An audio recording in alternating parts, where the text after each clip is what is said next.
Nagpakitang gila sa himpapawid ang pinagsanib na puwersa ng mga Air Force ng Pilipinas at South Korea para sa isang air show. At nakatutok si Jasmine Gabriel Galban ng GMA Regional TV 1 North Central Luzon.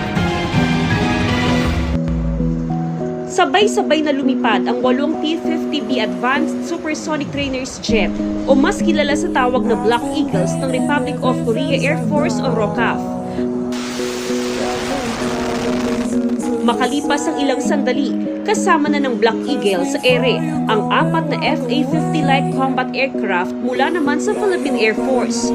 Nagpamalas pa ng air superiority ang Black Eagles, kung saan naging exciting ang nasa 23 maneuver na ginawa sa loob ng mahigit kalahating oras.